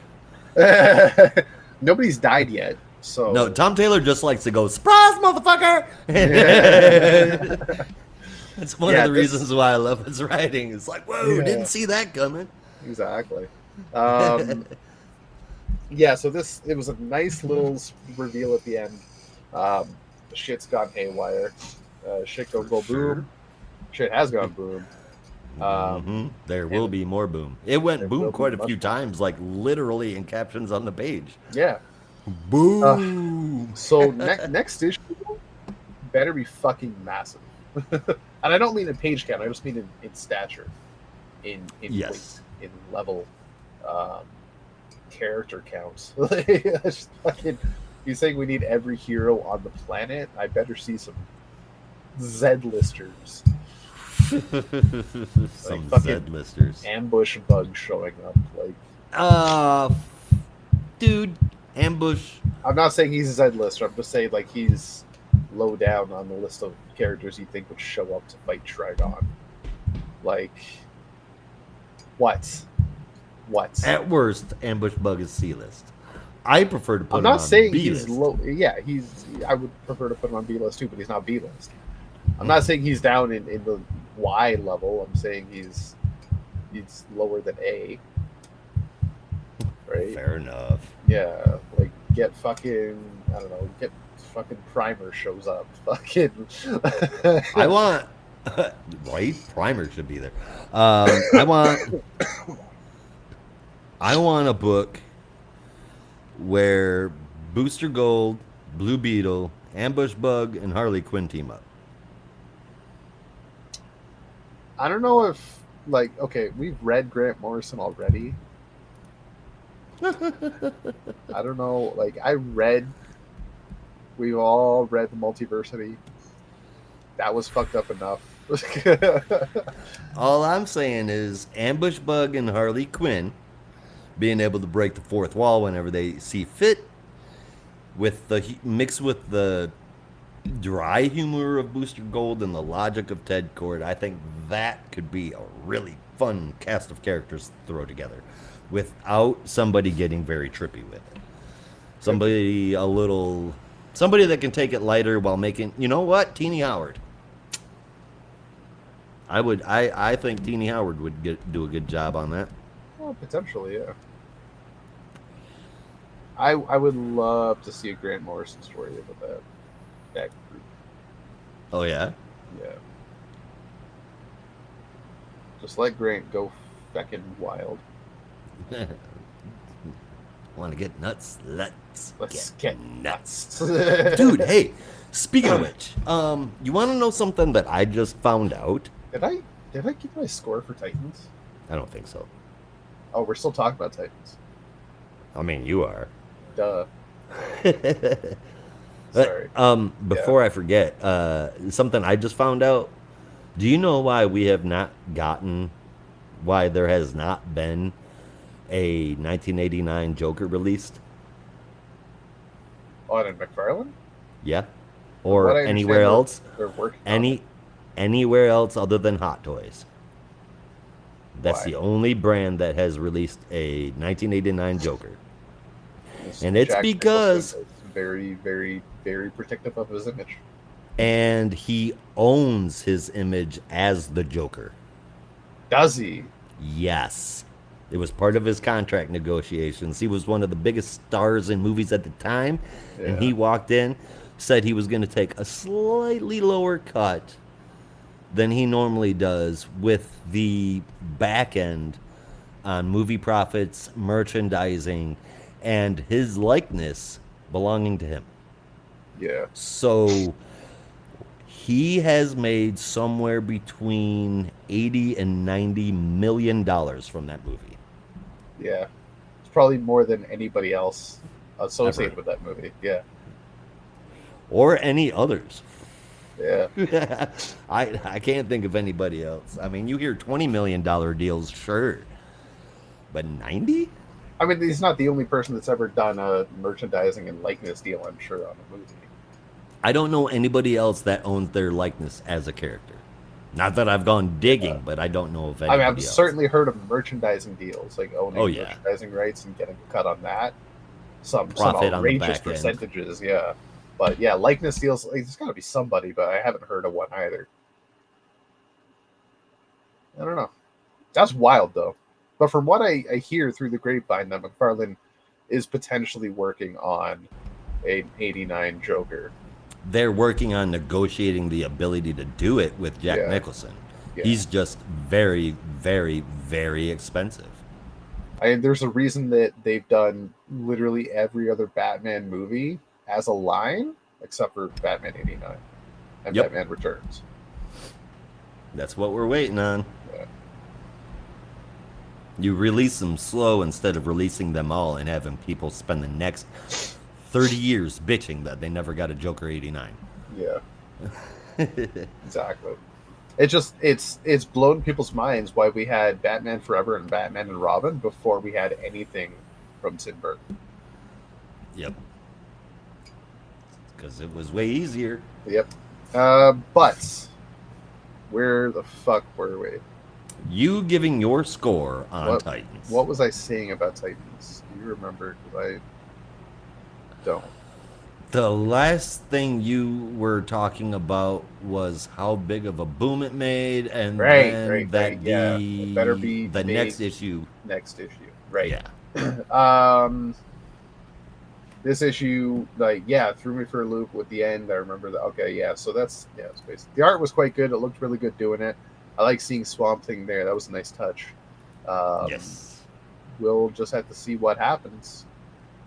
What are they going to do without the Spectre? Spectre, honestly, has been kind of like, I really want to say underpowered. Because I'm thinking of any major story in the past 15, 20 years, and I'm even going back to like Blackest Night, when the Spectre has shown up and you're like, oh, this is a fucking game changer. Spectre's here, he's going to wreck shit up, and then 2 pages later, he's either been knocked out or captured. And then as a member of the Quintessence, he's been oftentimes used as Uatu the Watcher. Yeah. And not getting involved or doing anything, just go and shoot. The heroes should have some help here. Yeah. The heroes are going, no shit, dude, send it. Yeah. You're here, fucking do something. No, vengeance has not been cried out for yet. What the fuck? No, I'm calling for vengeance right now. I literally just did that. Yeah. All right, so this issue, though, I'm going to give an 8.5. An 8.5? Very, very nice score. And I can't blame you. Yeah, speaking of the green. I definitely can't blame you. But yeah, speaking of the green, this one final issue definitely goes boom. Yep. So the last issue, Green Lantern War Journal, number 12. Pour out a little liquor. Yep. This is, for the last time, written by Philip Kennedy Johnson with art from Montos, colors from Adriano Lucas, and letters from Dave Sharp with the cool cover in front of you, again from Montos. Who I want to start referring to as Saint Montos. Saint Montos, yeah. All right, so we pick up in the Dark Star of the Fen, where the final battle is before us. Shepard and Guy Gardner have joined up with John Stewart and are holding back the Dark Star energy that is potentially attacking all the heroes and the army that they have with them. But with this extra help, and Shepard having lots of experience fighting Dark Stars or Radiant Dead, he's surprising even Guy Gardner just how good he is. Even though Guy does say to John at one point that he's a bit green around the gills, bit of a rookie, but as John points out, he saved my ass a few times. So like first time I met him, he saved my ass. Yeah, so Guy gave him some slack. He's from a different universe, different types of Green Lanterns. Give him a break. Come on. So then they're heading towards The crypt of Queen Ajna, after holding back um, Darkstar energy, where Byla asks John to take the the ring, the Darkstar ring on his hand, and place it with the crypts, and that is what will end this nightmare.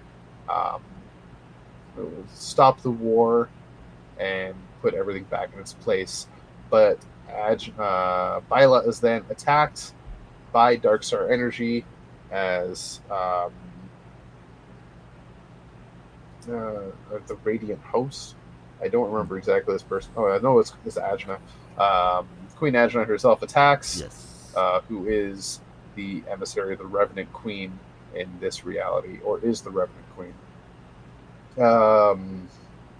Strikes a killing blow on Byla, but Byla then gives one last bit of advice to John that the ring is no mere weapon. It's not like Green Lantern rings. You don't use it to fight them, you use it to command them. And with that, he figures that's how he can win the day. So he uses the Darkstar ring, and instead of trying to fight with lasers and constructs, he then uses it to command Queen Ajna to go back into the necropolis, back into her crypts, and that pulls all the Darkstar energy back with her. And with that is what ends the war and saves the day. And then a whole bunch of celebrations happen.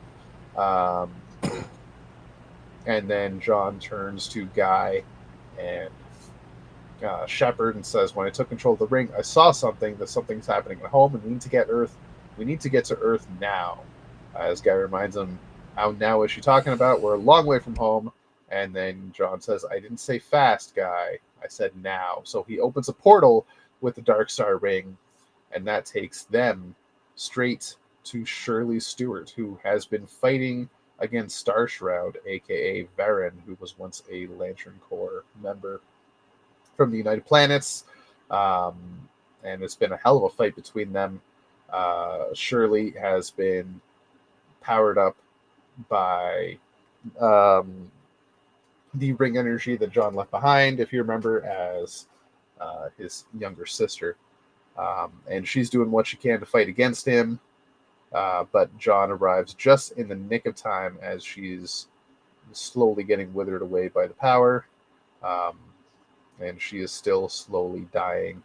He's able to take away the radiant energy that is infecting Shirley after striking a killing blow to Starshroud. He is now gone, but Shirley is still passing away. But with that, as he finishes a Green Lantern to do anything, weeks later we see John and construct version of Ellie still around. John is using his ring to help build all sorts of helpful constructs. He's building a dam in Botswana at the Chobe River to help, help ebb a tide, I guess. And then we also see a construct who I believe is now the ring's AI of his mother, a much younger version of his mother, but his mother nonetheless. Probably the version his mother was the age she was when him and Ellie were kids. And that's where the issue ends. And then we see them again in the pages of Green Lantern number 15 rather, and in Green Lantern Civil Corps coming this fall. So, interesting ending. I like it. I'm curious if John still has the Darkstar ring.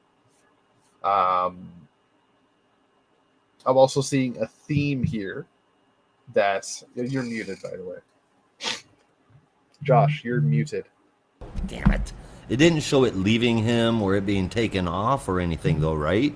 No. Did it almost kind of look like it was just like smoky? I almost feel like it was absorbed into his lantern ring. It's not on his hand in the last page there.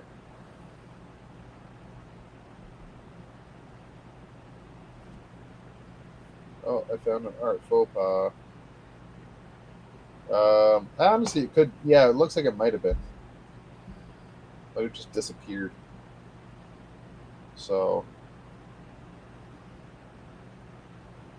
yeah, maybe that's the case. Maybe he just has control of it now. Maybe that ring only really existed inside the Dark Star of the Fen. Who knows? But point is, it's gone. Maybe he just has control over the Radiant Dead now and Ulgrin energy. But the point is, we have John Stewart with potential control over Ulgrin power. We have one of the Super Twins is imbued with the power of Ulgrin. But there was a phrase here that I forgot to mention that I need to bring up. I don't remember exactly where it was. So let me see if I can find it.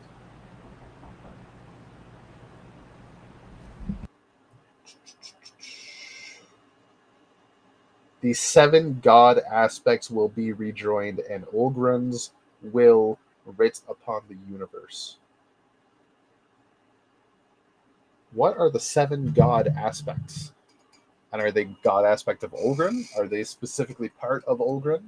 And if there are 7 god aspects, then that would be the power of Ulgrin that one of the Wonder Twins has, Super Twins, and then the Dark Star ring would be a god aspect of Ulgrin, I'd imagine. So there's definitely more coming.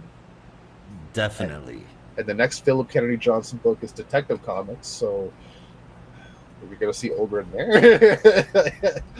Mm-hmm. That'd be weird. It would be weird, and I'm disappointed to know that his next book is going to be someone that doesn't fly. Because, god dang it, he kicks ass with those. Yeah. I mean, he's going to kick ass with detective stories, too. But yeah. It'll be interesting to see what he does in detective, because he's not written a story like that before. So I'm very curious, and admittedly a little excited to see what he's got in store for us. Exactly. But with this, I mean, did you give your score yet? I'm sorry. No, I haven't even finished asking my questions. Oh, shit. No, I was just like talking about Ulgrin and like, okay, so like I'm still seeing pieces come together. There's still more to come. We do have a backup coming in Green Lantern and, of course, the Green Lantern Civil Corps special to look forward to. So Philip Kennedy Johnson's not done with John Stewart and Green Lantern just yet. Everybody has their theories about what's going to happen with him and Jeremy Adams going forward. We know that they have some kind of plan, and there's going to be some thing happening, but we just don't know what yet. Honestly, I just know I'm you fucking just have stoked. to. Yeah, it's going to be good. Yeah, it's going to be really good. This story, though, as it was, being a John Stewart story, was fucking phenomenal. Being a Green Lantern story was quite interesting. Not what I'd expect from a Green Lantern story, but it was quite good. It was really good still. Being a John Stewart story specifically was, like I said, well, I said fucking amazing, but I will say phenomenal. Honestly, if I could interject with your point there, I don't think this would have worked with any other Lantern. Well, I mean, it would have to be reworked a lot, but it was definitely made to be a John Stewart story more than it was a Green Lantern story. Hell yes, and I enjoyed it. So to say that it wouldn't work with any other Lantern is kind of a misnomer, because it wasn't really made to be any other Lantern. Fair enough. But yeah, I definitely agree, because it's a John Stewart centric story, and as part 2 of the Ulgrin epic, because I definitely feel like there's more coming, and Johnson has a lot up his sleeve when it comes to Ulgrin. Quite interesting, and leaves a lot of questions open while also adding some pieces to the tale. So I am all for it. Right, Glenn, I need you to message PKJ and ask him what the other 5 aspects of the god are. Yeah, and are we going to see them again?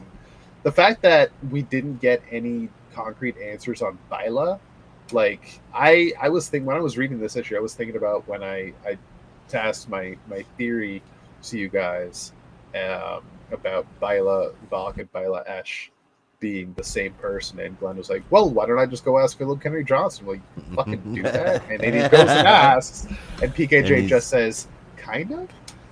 So what makes me wonder, okay, so we've got Byla is where the Radiant Dead came back out of, right? So I almost wonder if that was the kind of? Yeah, so what I'm thinking about as well is the Necropolis.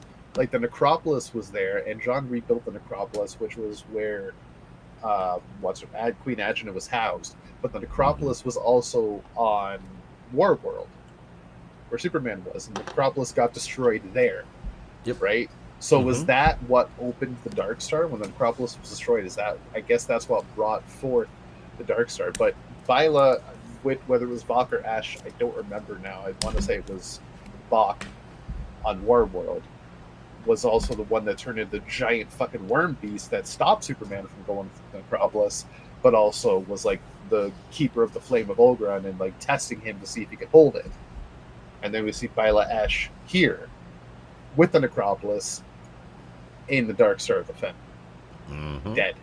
Right? So while it is the same person, it's also not. Like, I think what you're trying to say is like a shadow of Byla Vok.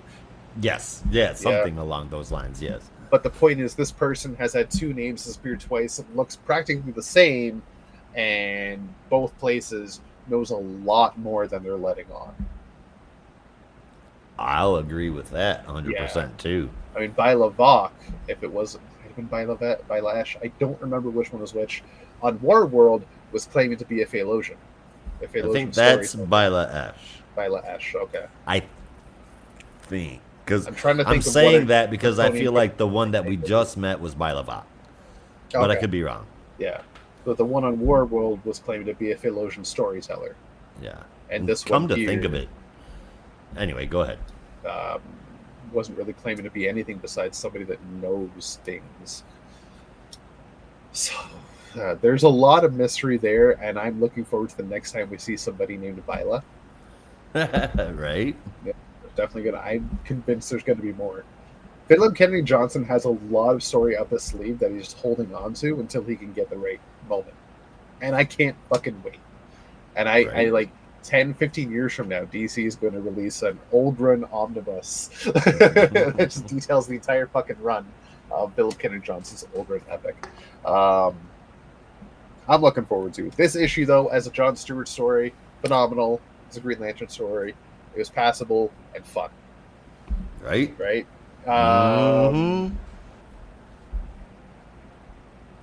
For the last issue, for the series, for the book, and for the art alone, not alone, the writing was also as good, but the art, Montos fucking killed it. Knocked it out of the park.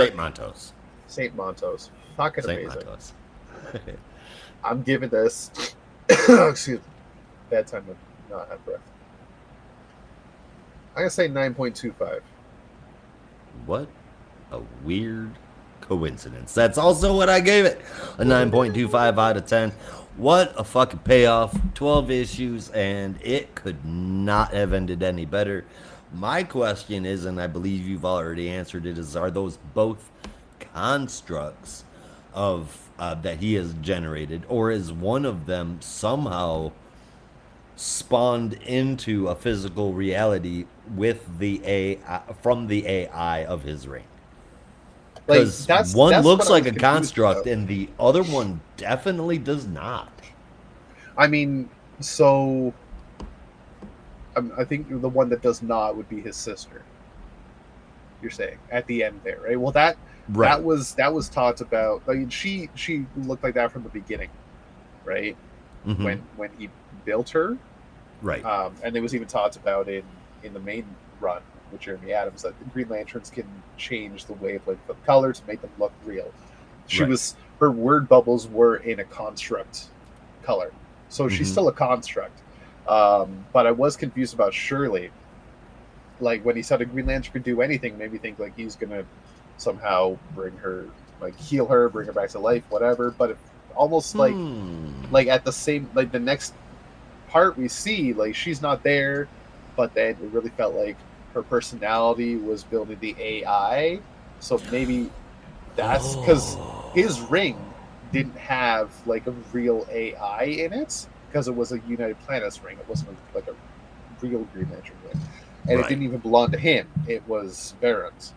Yeah, he stole it. He just took it over because his willpower is maximum.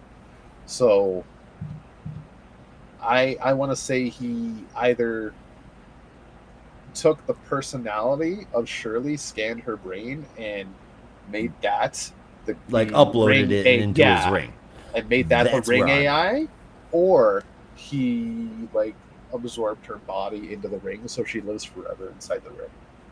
I don't know about absorbing her body, but likely. That's less fucking likely. But like taking the personality of Shirley Stewart and making that the ring AI, that I could see. So she does still realistically live forever. Agreed. Now, Shirley, I need you to listen. I need you to make sure that John pays for the premium unlimited data, or you're going to end up in a hole. I've seen everything's going to pause to the middle of that. Yeah. You're the one that told me to come watch it. It was a fucking great show. Still is. Yeah, it is. Yeah, I'm waiting for season 4. You and me both. But John having control over the Radiant Dead is awesome. Throughout this entire thing, Rob, Brandon, and I have kind of bounced it around that John is not going to be the same anymore. Now, his personality definitely is, but he's coming across as a bit more confident in himself. And in addition, now he's got this additional power to control the Radiant Dead and have them do whatever he wants. His biggest threat, he could basically say, yep, nope, like I can heal all of this and you have to listen to me. Awesome. It can lead to so many amazing storylines. I cannot wait for more. I know this is the end of the series, but there's going to be more coming, just like Rob and I were talking about before. This issue is fantastic. All 12 issues have been great, and this one was the best out of all of them. I love it. I loved the series, and I do need more, just saying. St. Montos is an art god. His work is so intricate and detailed, but pretty at the same time, which can be kind of difficult to pull off in comic book. It's been a hell of a team. It's been a hell of a book, and we got a huge payoff for a year later. 9.25 out of 10. Hey, I'm still impressed that the entire run he was able to make the Radiant Dead energy look blurry enough that it looked like a printing error. Yep. And that was on purpose. Yep. So and it was cool. Such a good choice. It really was. Yeah. It was excellent. It was really excellent. All right, so that's our books. That's the books. Josh and I need to lie down, so let's do our top 3 favorite moment if you had one. My top 3, pretty easy to tell. Man, I'm telling you, what a week for comics. But in third place, I gave it to Nightwing only because Titans was slightly better. And then, of course, number 1 went to GreenLantern War Journal because nothing could touch it. And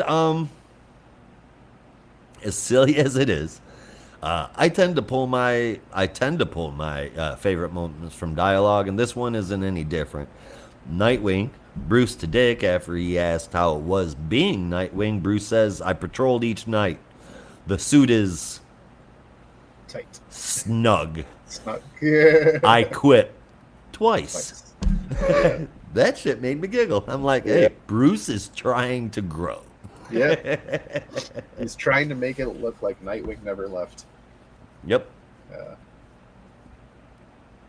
Yeah, that was cool. It seriously was. That was one of my favorite moments, but I have another one I'll use. For me, Titans number 3, Nightwing number 2, because Nightwing was slightly better. Suck it, Josh. And number 1, Green Lantern War Journal. That's without a doubt. It was an emotional ride. It was a fun ride. It was a colorful ride. I loved it. Indeed, it was. Favorite moment though for me is going to be when Guy and John are talking about Shepard at the beginning of the issue, and John lets him know just how good Shepard is. Which that also raises a question for me. What happened to Shepard? I just realized. I didn't even think about it until just now. I hope he sticks around. I really do. I hope he doesn't just go back to his universe. I feel like if he was going to go back to his universe, that there would have been some form of, hey man, thank you, see you later. Yeah. You know what I mean? Yeah. At least I'd hope. I like him though. I like him as a character. I know so many people are tired of too many Earth Lanterns, but as I like to remind people, we don't know that he's from Earth. We definitely do not know that he is from Earth. Yeah. So I like him as a character. I want him to stick around. He doesn't have to be around forever. I don't need a solo Shepard book. I just like having him around because he's cool. Right?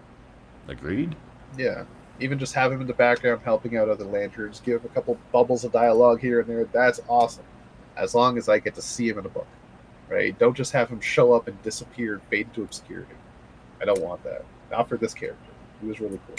But yeah, that was my favorite moments. That's all I can say for now about Green Lantern. I'm done.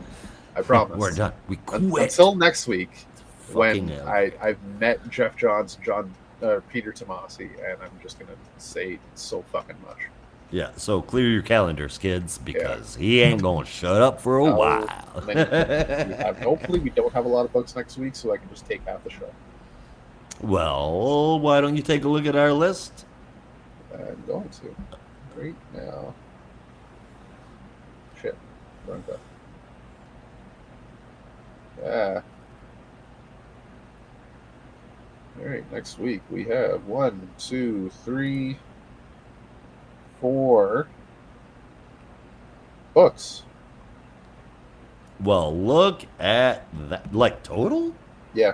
I mean, there's going to be some on honorable mentions, but that's the ones we're covering. Wowza. Yeah, which includes Detective Comics, Green Arrow, The Flash, and Task Force 7. Right on. We could talk about 0 Hour 30th Anniversary Special, but we'll see how that goes first. We'll see how that goes first, indeed. Yeah. All right, then. All right, then. Thank you, everybody, for watching. I want to invite you to come on in, join the Geek Matrix, show us a little bit of support either by liking, subscribing, just coming and joining our Discord and hanging out and BSing with us. It is or free debating now. with us. It is completely free to join. It's completely free to like and subscribe. So go ahead and do that. Get in here, talk DC Comics, Marvel Comics. Hell, if you're a Oni Press fan, we've got plenty of those in here. Yep. And video games, wrestling, obviously. All kinds of stuff. Music, random stuff. All the time. Yeah. So, thank you for watching. Come and visit us. We will be back next week covering all of DC's weekly releases. 4 of them. Same geek time, same geek channel, and that is the show. We're getting out of here, so you'll have to as well. And be careful out there. Remember, in the Geek Matrix, everybody has a home. In the Geek Matrix, you are not alone.